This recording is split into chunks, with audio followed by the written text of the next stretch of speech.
हाय दोस्तों, स्वागत है आपका गोल्डन ज्योग्राफी पॉइंट में। आज हम लोग शुरू करेंगे जो है उत्तर के विशाल मैदान।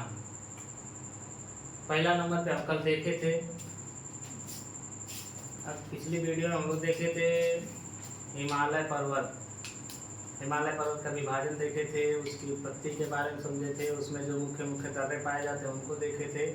आज जो है हम देखते हैं कि उत्तर के विशाल मैदान, इसकी उत्पत्ति कैसे हुई। ये जो है कि इनकी उत्पत्ति के साथ ही ये इनके उच्चावच कैसे हैं, इनको कितने भागों में बांटा जाता है, ये सब चीज़ों के बारे में देखेंगे। ठीक है, तो पहले इसको मिटा लेते हैं।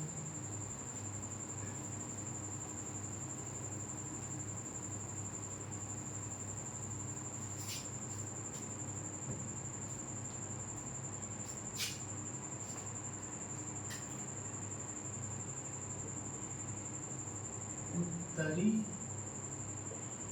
मैदान, जैसा कि हम लोग जानते हैं, देखे थे कि भारत में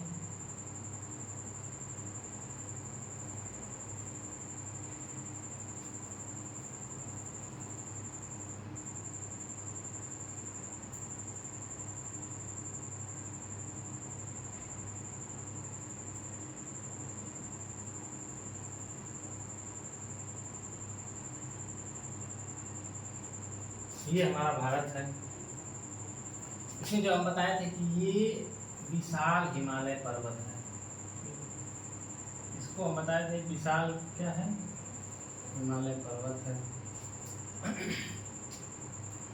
हिमालय पर्वत के दक्षिण में, हिमालय पर्वत के दक्षिण में जो ये वाला भाग है, ये पूरा, इसे हम उत्तर भारत का मैदान कहते हैं। ठीक, क्या कहते हैं इसे? हम उत्तर भारत का मैदान कहते हैं। ये जो उत्तर भारत का मैदान है, मुख्य रूप से इसका निर्माण जो है, जितनी भी इस हिमालय से आने वाली नदियां हैं, मुख्य रूप से सिंधु, गंगा और ब्रह्मपुत्र, इनकी सहायक नदियां, ये नदियां और इनकी सहायक नदियों द्वारा इसको बनाया गया है। जैसे सिंधु नदी इधर से आती है, यहाँ से निकल के मानसरोवर झील के पास से, तो इस वाले क्षेत्र में जो है पूरा मैदानी भाग का निर्माण करती है। फिर गंगा नदी यहाँ से निकलती है, इस तरीके से उत्तर प्रदेश, बिहार, पश्चिम बंगाल होते हुए प्रवाहित होती है, तो इस वाले भाग में, और यहाँ से तमाम गंगा की सहायक नदियाँ आती हैं जो इस मैदान का निर्माण करती हैं। और कुछ प्रायद्वीपीय भाग से भी जाने वाली नदियाँ हैं जो कि इस मैदान के निर्माण में सहायक है। ब्रह्मपुत्र नदी यहाँ से निकलती है, मानसरोवर झील के पास से ऐसे होकर प्रवाहित होते हुए हिमालय को पार करके अपने जो है यहाँ असम के मैदान में, असम घाटी का निर्माण करती है। ठीक, तो उत्तरी विशाल मैदान का निर्माण हम कह सकते हैं कि मुख्य रूप से गंगा, ब्रह्मपुत्र और सिंधु, इन नदियों द्वारा और इनकी सहायक नदियों द्वारा इसका निर्माण किया गया है।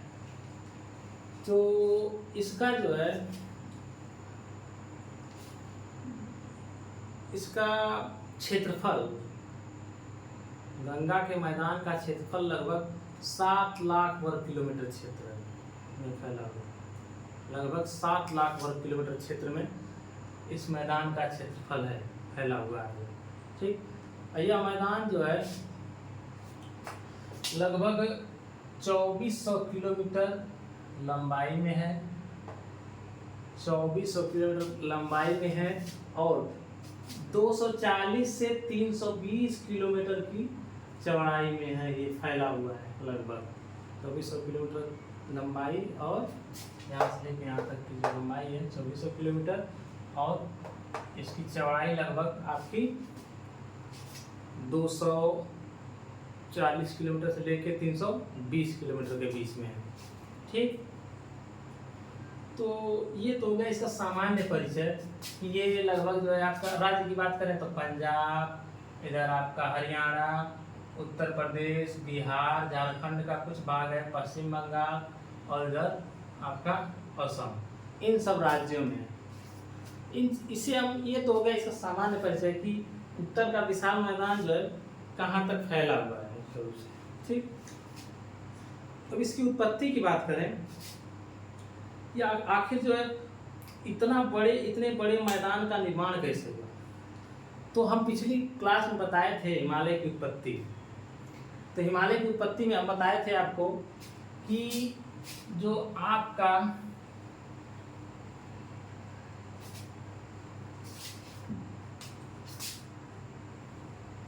जो इंडो ऑस्ट्रेलियन प्लेट है, इधर इंडो ऑस्ट्रेलियन प्लेट जब इससे टकराई तो इस वाले पे यहाँ तो हिमालय पर्वत का निर्माण हो गया इस वाले भाग में।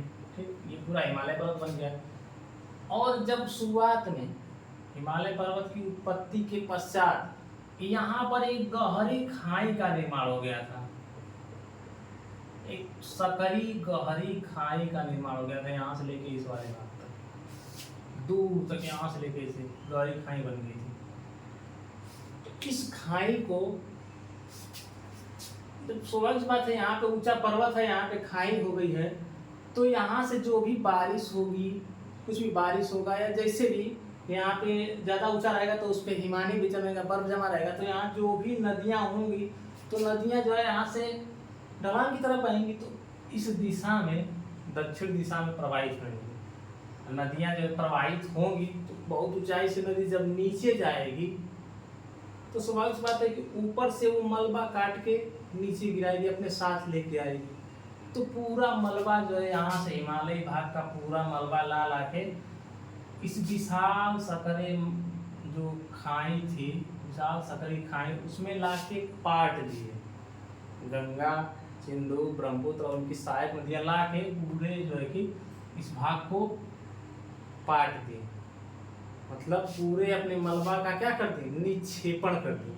पाटना मतलब भौगोलिक भाषा में कहें तो निक्षेपण कर दिए इसको। ठीक, इस निक्षेपण के बाद जो है कुछ इधर से और कुछ नदियां जो है प्रायद्वीपीय भाग से भी जा रही थी, तो ये भी कुछ मलबा ले जाके इस वाले भाग में पाट दी। ऐसे जो है कि पूरा ये वाला भाग जो खाई थी वो पट गई, पट के इतने विशाल मैदान का निर्माण हो गया। जब नदियों द्वारा लाए गए अवसाद से किसी भी भूभाग का निर्माण होता है अगर, तो वह बहुत ही उपजाऊ होता है। तो हमारा जो ये मैदानी भाग है, उत्तर का मैदानी भाग, वो बहुत ज़्यादा उपजाऊ है, कृषि की दृष्टि से बहुत उपजाऊ है।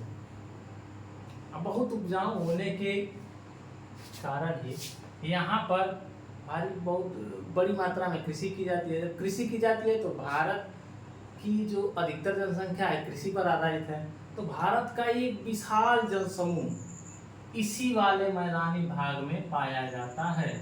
देखिए, आप देखेंगे कि उत्तर प्रदेश, बिहार, पश्चिम बंगाल, पंजाब, हरियाणा, इन सब राज्यों का जो जनघनत्व है बहुत अधिक है, मतलब कम क्षेत्रों पर अधिक लोग रहते हैं, वो होता है जनघनत्व। तो इस कम क्षेत्र पर बहुत अधिक लोग रह रहे हैं। ठीक, क्यों? क्योंकि ये नदियों द्वारा लाए गए अवसाद से निर्मित मैदान है और वो कृषि के लिए उपयुक्त है। इस वजह से जो है यहाँ पर अधिकतर जो है कि जनसंख्या निवास करती है। रहने के लिए जलवायु उत्तम है, यहाँ पर बारिश होती रहती है समय समय पर, मौसम का मानसूनी बारिश के साथ ही यहाँ पर मिट्टी उपजाऊ है कृषि के लिए, और जो है कि यहाँ भूमिगत जल मिल जाता है खेती के लिए, पेयजल के लिए भी भूमिगत जल मिल जाता है। अन्य भाग में रहेंगे, पर्वतीय भाग में रहेंगे, चाहे पठारी भाग में रहेंगे, तो वहाँ पर पेयजल नहीं मिलता है सही से। पेयजल के लिए भी लोगों को दूर दूर तक जाना पड़ता है। राजस्थान वाले भाग में बहुत दूर दूर तक जाना पड़ता है लोगों को पेयजल के लिए। इस वजह से लोग कहाँ रहना पसंद करेंगे, जहाँ पे उनको उचित सब सुविधाएं मिलेंगी वहीं पर। तो इसी वजह से इस वाले जो है कि गंगा, यमुना, ब्रह्मपुत्र, सिंधु जो ये मैदान है, इस मैदानी भाग में अधिक जनसंख्या निवास करती है। ठीक, और जो है जब इतने विशाल मैदान का निर्माण हो गया है, ठीक, इतने विशाल मैदानी भाग का जब निर्माण हो गया तो आज भी वर्तमान में अब जो है हम इसको देखें, इसकी संरचना को देखें, इसकी संरचना को समझें हम, तो देखते हैं हम कि जैसे ही हम आपको बताए थे कि सबसे ऊपर वाले भाग को हम पार हिमालय कहते हैं, फिर बृहद हिमालय कहते हैं, फिर मध्य हिमालय, फिर शिवालिक। तो शिवालिक से जैसे ही हम नीचे आएंगे तो जो यहाँ से आने वाली नदियाँ हैं, जो हिमालय से निकलने वाली नदियाँ हैं, आज भी अपने युवावस्था में हैं। उनके वहाँ उनमें गार्ज देखने को मिलता है, उनमें जो है कि आपका जलप्रपात और छिपिकाएँ देखने को मिलती हैं, तेजी से प्रवाहित होती हैं, जलोढ़ पंख और जलोढ़ शंकु का निर्माण करती हैं। इस वजह से हम देखते हैं कि ये नदियाँ जो है अपने युवावस्था में हैं, और युवावस्था होने के कारण ये नदियाँ जो है तेजी से नीचे उतरती हैं।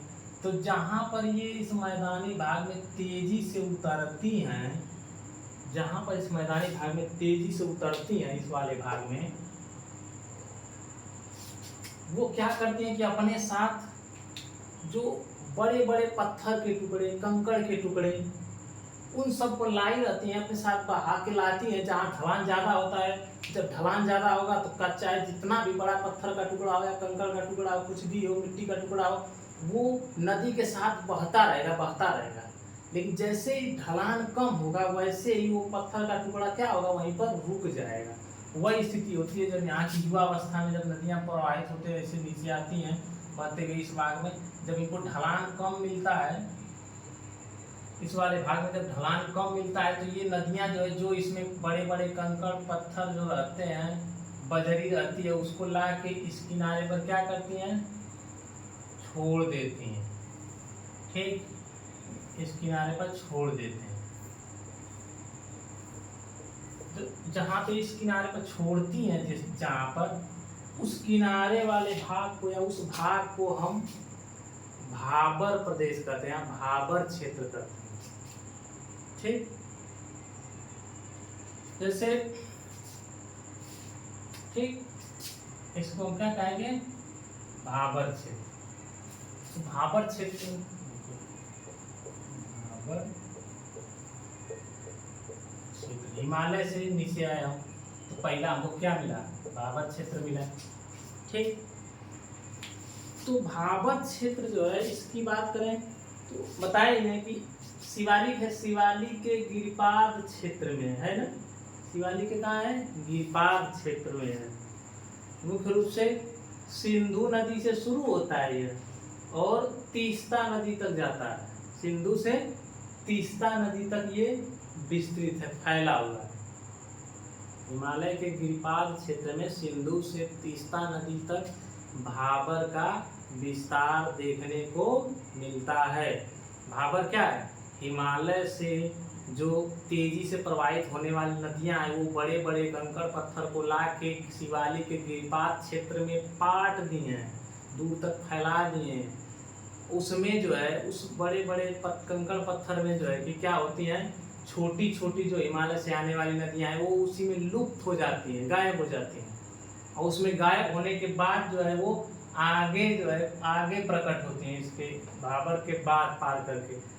ये जो भाबर मैदान है या भाबर है प्रदेश है, भाबर क्षेत्र है, इसकी चौड़ाई लगभग 8 से 10 किलोमीटर है।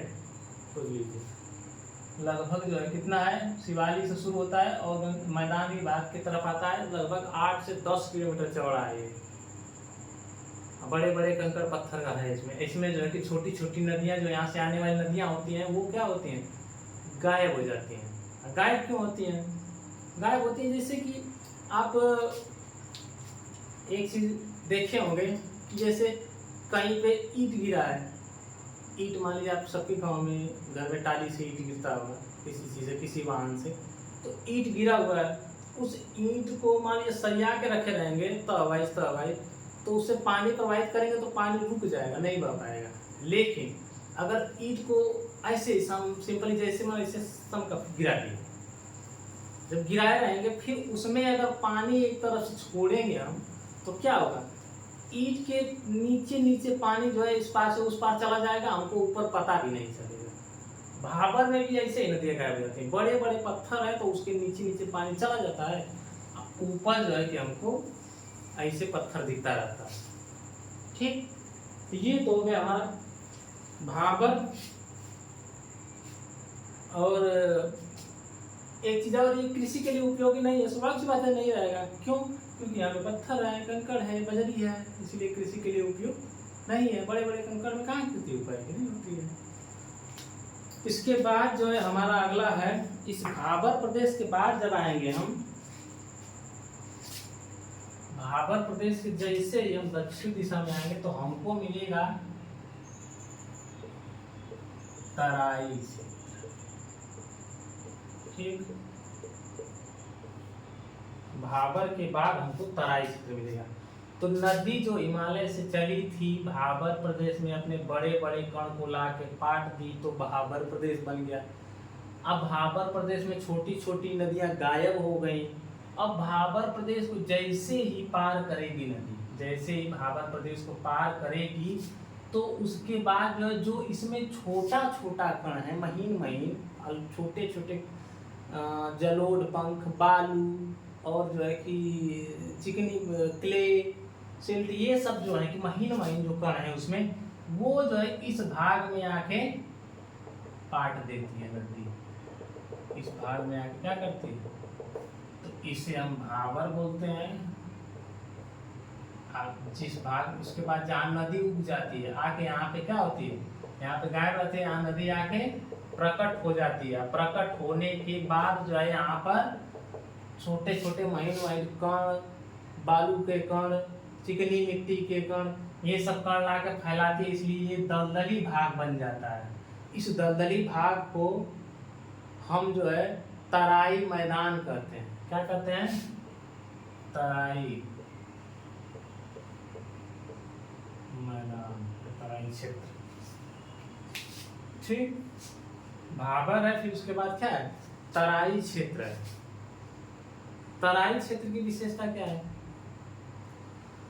तराई क्षेत्र मुख्यतः दलदली क्षेत्र है। इस वाले भाग में हिमालय से आने वाली नदियां जो है अपने प्रकट होती हैं और अपने महीन महीन कण को इस वाले भाग में छोड़ती हैं। ठीक, और जो है इसके बाद इसकी लगभग चौड़ाई की बात करें तो इसकी चौड़ाई 10 से 20 किलोमीटर के आसपास है पूरे क्षेत्र में। यहाँ से लगभग 10 से 20 किलोमीटर चौड़ा है। ठीक, और जो है ये जो क्षेत्र है तराई का क्षेत्र, इस क्षेत्र में दलदली क्षेत्र है तो इस क्षेत्र में घना जंगल पाया जाता है। घना जंगल दूर तक फैला हुआ है और जंगली जीव हैं, मतलब बायोडाइवर्सिटी थोड़ा अधिक है। आम इस मैदानी क्षेत्र की तुलना में यहाँ पर बायोडाइवर्सिटी अधिक पाई जाती है। लेकिन जब भारत स्वतंत्र हुआ, स्वतंत्रता से जब भारत पाकिस्तान का विभाजन हुआ, उस समय जो है जो पाकिस्तान से शरणार्थी आ रहे थे भारत में, उनको बसाने के लिए भारत सरकार ने क्या किया कि इस तराई मैदान के काफी क्षेत्रों के पेड़ों को कटवा दिए। इन पेड़ों को कटवा कर, जंगल को कटवा कर इस वाले भाग में शरणार्थियों को बसाना प्रारंभ कर दिया। काफी क्षेत्र में भारत सरकार ने बसा दिया इस वाले भाग में। जैसे इधर बिहार में गोपालगंज और जो है आपका कटिहार, और इधर आप आएंगे तो अपना यूपी में लखीमपुर खीरी, बहराइच और गोंडा वाला क्षेत्र भी मान सकते हैं। और ऊपर जाएंगे तो आपका बिजनौर, ये सब जो जिले हैं ऊपर वाले जिले, इस वाले भाग में घना जंगल पाया जाता है। घना जंगल पाया जाता है इसीलिए जो है कि यहाँ पर कई नेशनल पार्क हैं, राष्ट्रीय उद्यान हैं। ठीक, जैसे अपना दुधवा नेशनल पार्क है लखीमपुर खीरी जिला में, कतरनिया घाट नेशनल पार्क है, टाइगर रिजर्व है कतरनिया घाट, वो जो है आपका बहराइच में है। ठीक, फिर आगे जाएंगे तो इस तरीके से जो है कि इस वाले भाग में कई नेशनल पार्क हैं। क्योंकि ये जंगली भाग है, यहाँ पे जैव विविधता थोड़ी अधिक है। ठीक, ये तो हो गया हमारा तराई का मैदान। ठीक, इसके बाद जो है अगला क्षेत्र जो हमारा आता है, ये वाला क्षेत्र दूर तक ऐसे फैला हुआ है, ये वाला जो भाग है, ये वाला, इसे हम कहते हैं जलोढ़ मैदान। क्या कहते हैं? जलोढ़ मैदान।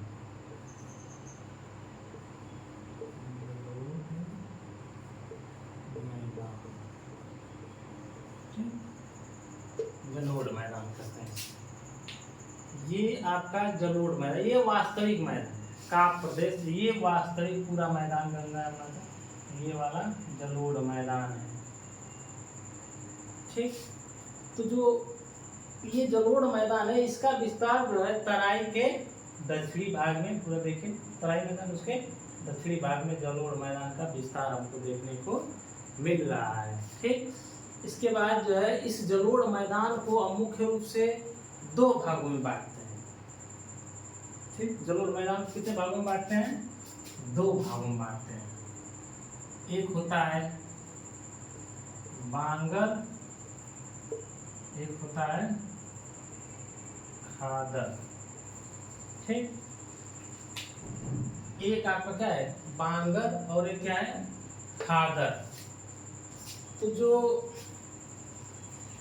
बांगर प्रदेश है, बांगर प्रदेश में क्या होता है? बांगर प्रदेश ऐसा क्षेत्र है, गंगा के मैदान या किसी भी मैदानी भाग का बांगर प्रदेश ऐसा क्षेत्र है जो जहाँ पर नदियों के बाढ़ का जल नहीं पहुँच पाता है, इसीलिए उसका निर्माण या बांगर क्षेत्र का निर्माण कंकड़ और चूना पत्थर वाली शैलों से हुआ है, चूना पत्थर युक्त मिट्टी से हुआ, इसलिए जिसे हम बांगर कहते हैं। इसमें जो है कि कृषि के लिए बहुत अधिक उपजाऊ नहीं है, खेती तो होती है, काफ़ी खेती होती है, लेकिन खादर की तुलना में ये कम उपजाऊ होती है, क्योंकि यहाँ पर कंकड़ पाए जाते हैं, पत्थर पाए जाते हैं। थोड़ा यहाँ पे प्रतिवर्ष जो है कि यहाँ पे नदियों का जल नहीं पहुँच पाता है, नहीं पहुँच पाने के कारण यहाँ की मिट्टी नवीनीकृत नहीं हो पाती है, इसीलिए ज़्यादा उर्वरा शक्ति उसमें नहीं होती है, मिट्टी में मिट्टी उपजाऊ नहीं होती है। इन सब वजहों से जो है जो बांगर है ये कम उपजाऊ होने के कारण जो है इस पर खेती कम होती है इसकी तुलना में। ठीक, नदियों के बाढ़ का जल बांगर क्षेत्र में नहीं पहुंच पाता है। ये तो हो गया आपका बांगर। इसके बाद जो है आपका क्या है? खादर। ठीक, खादर में क्या होता है? खादर क्षेत्र ऐसा क्षेत्र होता है जहां पर नदियों के बाढ़ का जल प्रति वर्ष पहुंचता रहता है, उसे हम खादर क्षेत्र कहते हैं। ठीक, नदियों के बाढ़ का जल जो है प्रतिवर्ष क्या होता है? पहुंचता रहता है, उसे हम खादर क्षेत्र कहते हैं। समझ में? और ये प्रतिवर्ष नदियों के जल के पहुंचने के कारण अधिक उपजाऊ होता है। प्रतिवर्ष नदियों के जल के पहुंचने के कारण यह अधिक उपजाऊ क्षेत्र होता है। ठीक, इसके बाद जो है अधिक उपजाऊ होने के कारण खादर में अधिक खेती होती है। देखे होंगे कि नदी के किनारे जो क्षेत्र होता है उस वाले भाग में गेहूँ या चावल या जिसकी भी खेती होती है बहुत अच्छी खेती होती है। नदी के किनारे या किसी बड़ी नहर है जहाँ पे प्रतिवर्ष पानी भर जाता होगा नहर में, तो उसके किनारे जो खेत होगा उस खेत में आप देखते होंगे कि बहुत अच्छा धान होता है या तो बहुत अच्छा गेहूँ होता है, खेती बहुत अच्छी होती है। लेकिन घर के जो नज़दीक खेत होता है जहाँ पे हमारा बसा होता है उसके आसपास क्षेत्र जहाँ पे बाढ़ का जल नहीं पहुँच पाता है, पानी अगर बारिश होती है तो पानी पूरा बह के निकल जाता है वहाँ से, तो उस वाले क्षेत्र में खेती जो है कि या फसलें जो है कि बहुत अच्छी नहीं होती है, उसमें हम मुख्यतः अरहर की बुआई कर देते हैं, चने की बुआई कर देते हैं, या जौ की, इस प्रकार ऐसी फसलों की बुआई करते हैं जो अधिक क्षेत्रों पर बोले उसका उत्पादन थोड़ा कम होता है, कम उपजाऊपन में भी वो जो है कि अच्छे से पल सके, बढ़ सके, या जिसका उत्पादन एक ठीक ठाक मात्रा में हो सके, उसकी जो है कि हम खेती करते हैं बांगर वाले क्षेत्र में। ठीक, खादर वाले क्षेत्र में जो बाढ़ के जल के नज़दीक होता है उसमें जो है कि हम जिसकी चाहे उसकी खेती कर सकते हैं, क्योंकि वो अधिक उपजाऊ होता है। बाढ़ जो है, बाढ़ का जल पहुँचने की वजह से वहाँ पे नवीनीकृत हो जाती है, वहाँ की मिट्टी हर प्रतिवर्ष नवीनीकृत हो जाती है। प्रतिवर्ष नवीनीकृत होने की वजह से उसमें जो है कि जितने मिट्टी के आवश्यक पोषक तत्व हैं, ह्यूमस की मात्रा, ये सब चीज़ें जो है उसमें आ जाती हैं बाढ़ की वजह से, इसलिए ये अधिक उपजाऊ होता है। ठीक, ये तो हो गया हमारा बांगर और खादर क्षेत्र। ठीक, इसके बाद जो है हमारा अगला टॉपिक है इस विशाल के मैदान का विभाजन, इस उत्तरी मैदान का विभाजन। ठीक, इसको जितना बताए हैं उसको अच्छे से सुन के आप नोट कर लीजिएगा। ठीक, अब जो है हम देखते हैं इस विशाल मैदान को हम कितने भागों में बांटते हैं ना।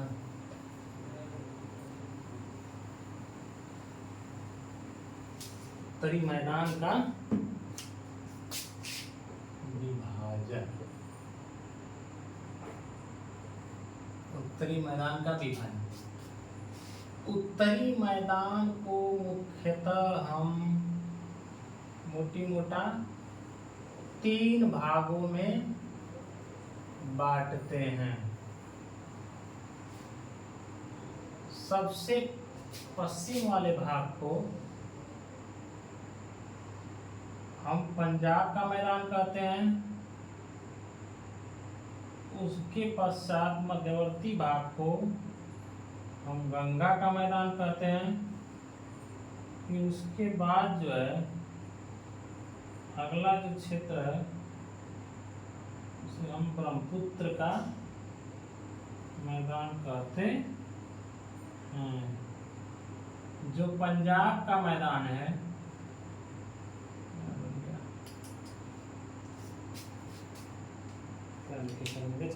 ठीक है,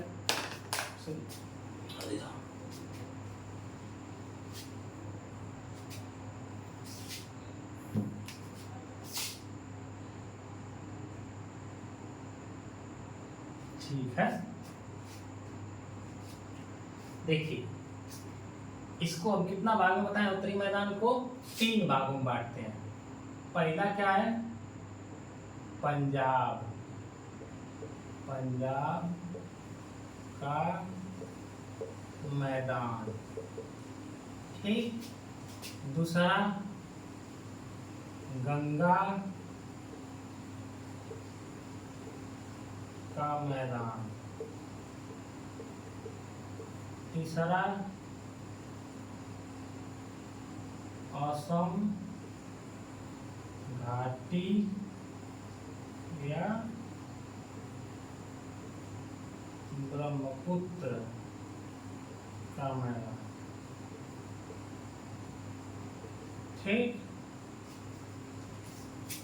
पहला पंजाब का मैदान, दूसरा गंगा का मैदान, तीसरा असम घाटी या ब्रह्मपुत्र का मैदान। ठीक, इसमें भी गंगा के मैदान को हम मुख्यतः 3 भागों में बांटते हैं। ऊपरी गंगा का मैदान, मध्य गंगा का मैदान, निचला गंगा का मैदान। ठीक, इसमें गंगा का मैदान को कितने भागों में बांटते हैं, 3 भागों में। तो ये तो हो गया इसका विभाजन। अब देखिए जैसे पहला हम देखते हैं पंजाब का मैदान। देखिए पहले देख लीजिए कि कहाँ कहाँ है। ये जो है आपका पूरा ये वाला भाग, ये हरियाणा की घग्गर नदी तक, ये वाला जो पूरा भाग है इसे हम पंजाब का मैदान बोलते हैं। ठीक, पंजाब का मैदान करते हैं। इसके बाद जो है अगला जो है यहाँ से लेके घग्घर नदी, ध्यान दीजिएगा ये घग्घर नदी है, घग्घर नदी से लेकर पूरा ये तीस्ता नदी आ रही है यहाँ से ना, तीस्ता नदी तक, घग्घर नदी से शुरू होकर तीस्ता नदी तक हमको मिलता है गंगा का मैदान। ठीक, इसके बाद जो है आगे हमको मिलता है असम घाटी। क्या ये असम घाटी, हिमालय एक तरफ ऊपर, नीचे मेघालय पठार, हिमालय एक तरफ ऊपर है, नीचे मेघालय पठार के बीच में ब्रह्मपुत्र एवं उसकी सहायक नदियों द्वारा निर्मित मैदान है असम घाटी, उसे हम ब्रह्मपुत्र का मैदान कहते हैं। तो आइए हम देखते हैं पंजाब का मैदान। ठीक, तो जो पंजाब का मैदान है ये ऊपर वाला, पंजाब के मैदान का निर्माण सिंधु एवं उनकी सहायक नदियों द्वारा लाए गए अवसादों के निक्षेपण से हुआ है। ठीक, पंजाब के मैदान का निर्माण सिंधु एवं उनकी सहायक नदियों के अवसादों के निक्षेपण द्वारा हुआ है। ठीक, इसमें देखिए पंजाब शब्द में पंजाब मतलब कि 5 जलों का स्थल, मतलब 5 जलों के मतलब 5 जलों के भाग के क्षेत्र।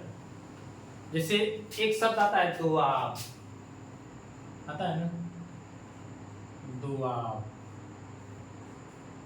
दोआब क्या है?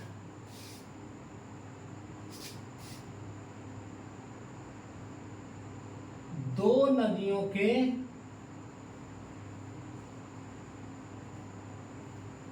मध्य स्थित क्षेत्र, दो नदियों के मध्य स्थित क्षेत्र को हम क्या कहते हैं? दोआब कहते हैं। ठीक, वैसे 5 नदियों के मध्य स्थित वाले भाग को हम पंजाब कहते हैं। ठीक, यहाँ पर कई दोआब हैं। पंजाब में 5 नदियां हैं, सिंधु एवं उसकी सहायक नदियां। सिंधु की सहायक नदियों में सतलुज, ब्यास, रावी, चिनाब, झेलम। ठीक, मुख्य रूप से तो देखिए सबसे नीचे आपकी सतलुज मिल जाती है, इससे बना देगा नीली से। तो सबसे नीचे वाले भाग में हमको सतलुज मिलती है, फिर उसके बाद सतलुज, फिर ब्यास है, फिर रावी है, फिर चिनाब है, फिर झेलम। इस तरीके से 5 नदियां हैं सतलुज, ब्यास। अब सबसे ऊपर से ऐसे आपकी सिंधु नदी आती है, फिर ऐसे आके जो है कि यहाँ मिठानकोट के पास जो है कि 5 नदियों का जल जो है पंजाब में मिल जाता है। पंजाब के मिठानकोट के पास सिंधु के पंचनद का जल जो है कि में जाके मिल जाता है, जिसमें सतलुज, ब्यास, रावी, चिनाब, झेलम 5 नदियां। अब देखिए ये सतलुज नदी है, ये ब्यास नदी है। ठीक, तो सतलुज और ब्यास के बीच वाले क्षेत्र को हम जो है कि विस्त द्वाब कहते हैं, नाम है उसका, द्वाब है। दो नदियों के बीच का क्षेत्र मतलब द्वाब। तो ब्यास और सतलुज के बीच वाला जो स्थल है, ये वाला भाग, इसे हम क्या कहते हैं? विस्त द्वाब कहते हैं। ठीक, ऐसा में जैसे हम यहाँ बना दें, आपका मान लीजिए इसी को बना रहे हैं, ध्यान दीजिए। आपकी मान लीजिए ये सतलुज जा रही है, सतलुज, ब्यास, रावी, चिनाब, झेलम। देखिए तो ये कौन है? सतलज, ये ब्यास, ये रावी, ये चिनाब, ये झेलम, है ना। तो सतलुज और ब्यास के बीच वाले क्षेत्र को हम क्या कहते हैं, विस्तर, विस्तर दोआब। ठीक, ऐसा में इस वाले क्षेत्र को हम क्या कहते हैं, विस्तर दोआब। ऐसे ही ब्यास और रावी नदी के बीच वाले क्षेत्र को हम कहते हैं बारी दोआब। ठीक, विस्तर दोआब हो गया। सतलुज और ब्यास के बीच वाले भाग को हम विस्तर दोआब कहते हैं। ब्यास और रावी के बीच वाले दोआब को हम बारी दोआब कहते हैं। उसके बाद रावी और चेनाब के बीच वाले दोआब को हम क्या कहते हैं, रचना, रचना दोआब, सॉरी लिख लीजिएगा, रचना दोआब। ठीक, इसके बाद जो है झेलम और चिनाब के बीच वाले जो स्थल भाग है, ये वाला झेलम और चिनाब के बीच वाला जो क्षेत्र है, इसे हम कहते हैं चाज दोआब। क्या कहते हैं, चाज दोआब लिख लीजिएगा। ठीक, सतलुज और ब्यास के मध्य वाले दोआब को विस्तर दोआब, ब्यास और रावी के बीच वाले भाग को बारी दोआब, रावी और चिनाब के बीच वाले को रचना दोआब, चिनाब और झेलम वाले बीच को चाज दोआब या छाज दोआब भी बोलते हैं इसको। ठीक है, समझें, ये हो गया आपका। इसके बाद जो है हमको अब हम पंजाब मैदान को देख लीजिए।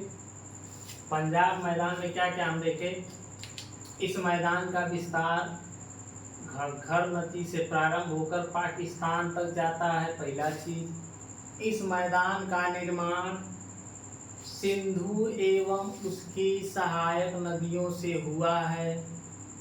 ठीक, दूसरा चीज, तीसरा चीज यहाँ पे हम लोग देखें दोआब क्या है, दो नदियों के मध्य स्थित क्षेत्र को हम दोआब कहते हैं। पंजाब में 5 नदियां बहती हैं, 5 नदियों का क्षेत्र है, इसलिए पंजाब कहते हैं उसको। इसके बाद जो है हम देखें कि सतलज और ब्यास के बीच वाले क्षेत्र को हम क्या कहते हैं, विस्तर दोआब। आगे हम देखें ब्यास और रावी के क्षेत्र वाले बीच वाले क्षेत्र को बारी दोआब, चिनाब और रावी के बीच वाले क्षेत्र को रचना दोआब, झेलम और चिनाब वाले क्षेत्र को चाज दोआब कहते हैं। ठीक, इतना चीज हम लोग देख लिए। अब जो है हम आगे देखते हैं गंगा का मैदान। ठीक, आगे हम देखते हैं क्या, ठीक है, इसी में देख लेते हैं। ये हमारा गंगा का मैदान है। ये कौन नदी है, तीस्ता नदी। ठीक, तीस्ता नदी। तो गंगा के मैदान के बारे में समझ लीजिए, इसका विस्तार कहाँ से। गंगा के मैदान का विस्तार हरियाणा के घग्गर नदी से प्रारंभ होकर तीस्ता नदी तक जाता है। गंगा के मैदान का विस्तार कहाँ से कहाँ तक है, घग्गर नदी से तीस्ता नदी तक जाता है। ठीक, ये हो गया। इस गंगा का ये गंगा का जो मैदान है, विशाल मैदान है, इसका निर्माण गंगा एवं उसकी सहायक नदियों द्वारा लाए गए अवसादों के निक्षेपण से हुआ है। गंगा एवं इसकी सहायक नदियां जो हिमालय से निकल के इस वाले भाग में ला के मलबा पाटी हैं, जो खाई बनी थी उस खाई को ला के पाट दिए, उसी से जो है कि इतने बड़े विशाल मैदान का निर्माण हुआ है। ठीक,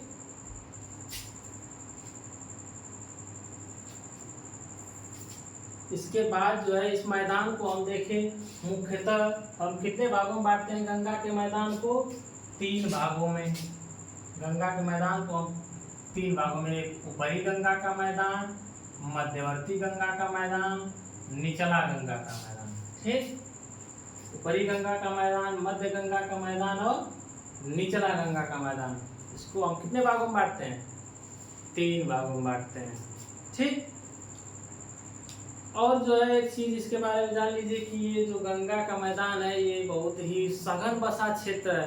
पूरा मैदान ही सघन बसा क्षेत्र है, लेकिन इन सब में सबसे सघन बसा क्षेत्र गंगा का मैदान है। इन सब की तुलना में सबसे अधिक घनत्व तो जानते हैं बिहार में है। जनगणना रिपोर्ट के अनुसार सबसे ज्यादा जनघनत्व तो कहाँ है? बिहार में है।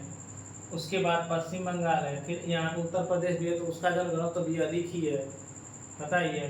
तो इन सब में जन घनत्व अधिक है। गंगा की सहायक नदियों और गंगा द्वारा लाए गए साधनों के पटने से जो इसका निर्माण हुआ है, और ये जो है बहुत ही उपजाऊ क्षेत्र है। ठीक, और एक चीज,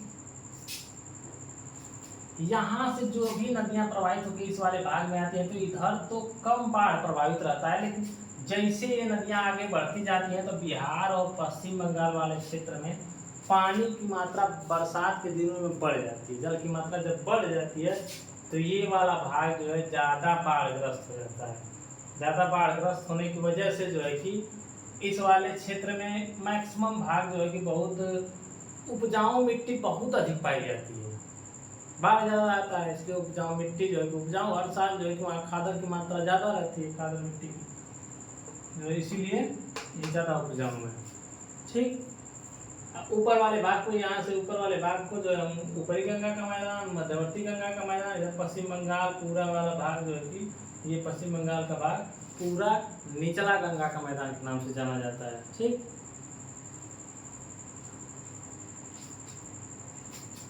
जैसे गंगा नदी है यहाँ पे, ये एक होली चली गई, ये ब्रह्मपुत्र आ रही है इधर से मिलके यहाँ पे गिर गई गंगा, सहायक नदियाँ मिल जाएंगी। फिर उसके बाद आपकी उधर से नदी जा रही है, गंगा में यमुना, सोन जा रही है, यमुना आगे जा रही है। उसके बाद सोन नदी है। ये सारी नदियाँ देखिए इस वाले भाग में नहीं है ना। ये वाला भाग जो बहुत ही उपजाऊ क्षेत्र है। ठीक, ये बहुत अधिक उपजाऊ क्षेत्र है, इसी वजह से ढेर सारी नदियाँ आके इसको जो है कि जरूर मैदान का निर्माण किया। चलिए, ये तो रहा अपना गंगा का मैदान। इसके बाद जो है हम देखते हैं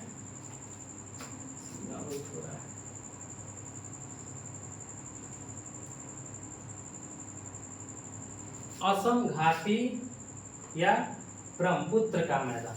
ठीक, क्या है? असम घाटी या ब्रह्मपुत्र का मैदान। तो असम घाटी का विस्तार, असम के मैदान या ब्रह्मपुत्र के मैदान का विस्तार उत्तर में हिमालयी भाग से लेकर दक्षिण में यहाँ पर हमको मेघालय का पठार मिलता है।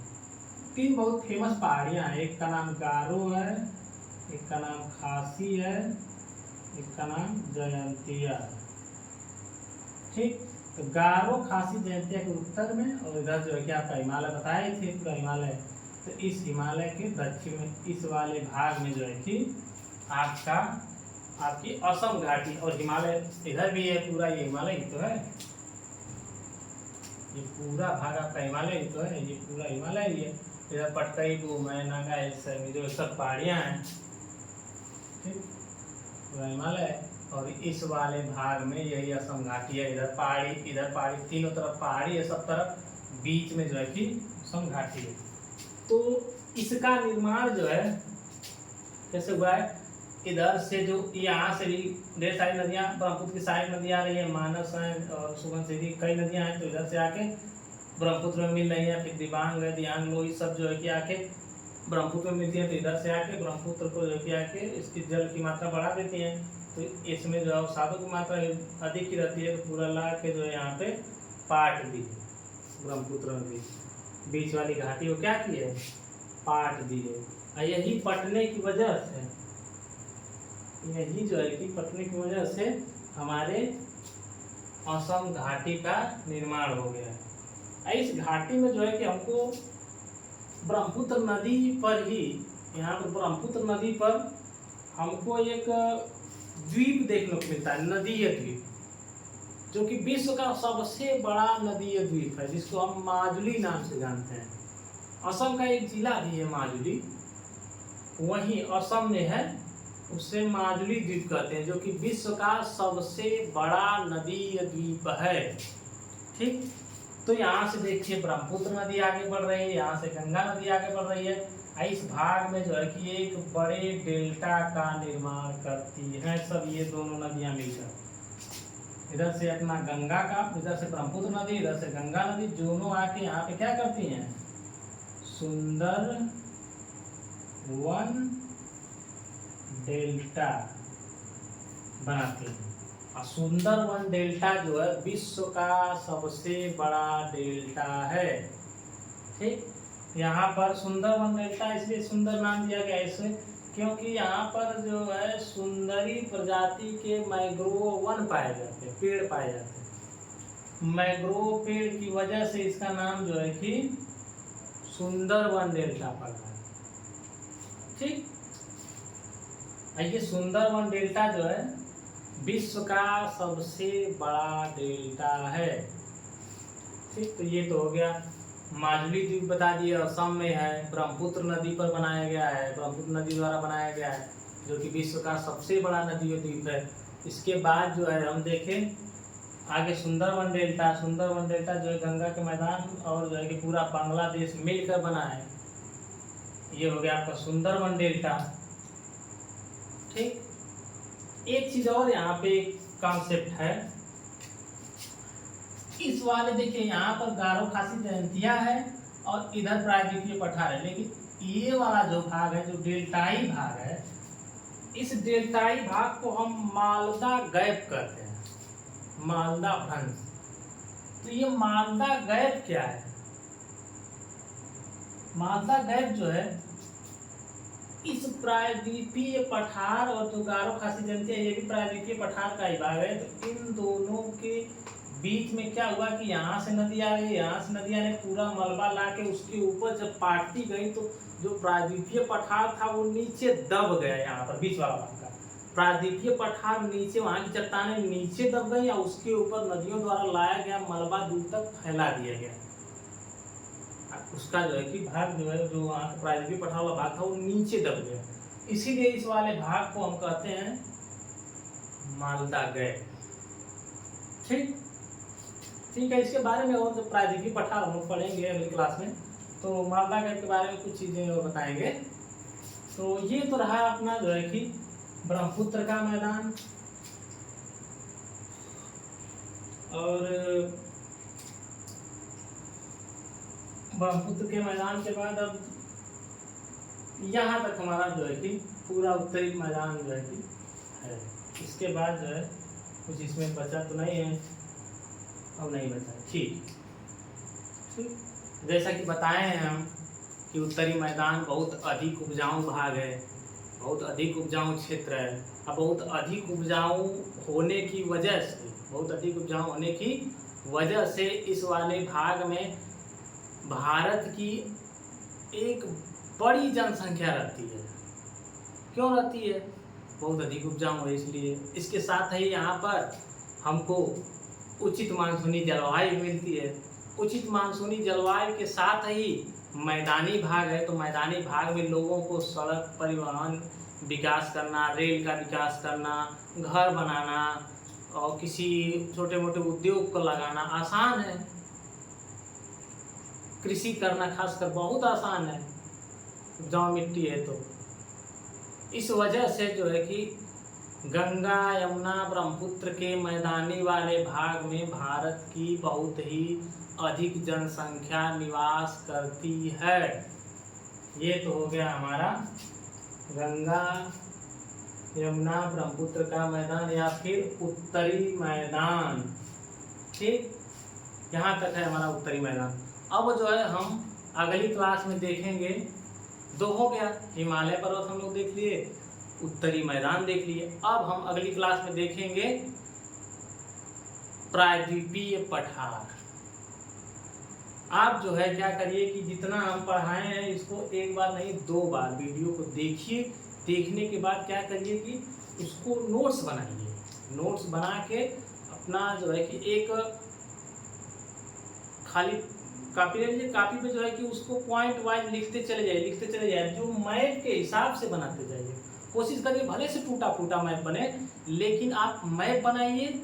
आप मैप को जो है कि उस पर लिखते चले जाइए। जो मैप पे लिखेंगे वो चीज़ें समझ जाइए कि पत्थर की लकीर हो जाएगी, भूलेंगे नहीं उसको। जरूर बार बार मैप पे वर्क कर देंगे तो वो भूलेंगे नहीं। रट के याद कर लेंगे, रट्टू तोता की तरह तो हर जगह बहुत से ढेर सारी किताबों में दिया हुआ है, लेकिन अगर उसको मैप से याद कर लेंगे, जो दिमाग में आपके फोटो बन जाएगा, उसका चित्र बन जाएगा, वो कभी नहीं भूलेगा। इसीलिए आप क्या करिए कि इन सब चीज़ों को मानचित्र के द्वारा पढ़िए। हम क्यों इस तरीके से पढ़ा रहे हैं, हम भी जो है कि क्या करते कि नॉर्मल PDF को फोटो किताब में से खींच के और उसको जो है इससे सबकी तरफ बोलते चले जाते। लेकिन हम इतना मेहनत क्यों कर रहे हैं, सैम्पल पे और या फिर व्हाइट बोर्ड पे क्यों पढ़ रहे हैं? इसीलिए पढ़ा रहे हैं कि हम मैप बना के एक एक चीज़ें आपको दिखाएं, ताकि आप समझ जाएं, इन सब चीज़ों को समझें अच्छे से समझने के लिए ये बना है। एक एक चीज़ों को देखेंगे तो समझेंगे। बाकी मैप देखेंगे, मैप पे छोटी छोटी चीज़ें लिखी रहेंगी तो आप पढ़ ही नहीं पाएंगे। लेकिन जब हम बना के उस पर लिख के दिखा रहे हैं तो आप जो है उसको ध्यान से देखेंगे, समझेंगे और पढ़ेंगे भी।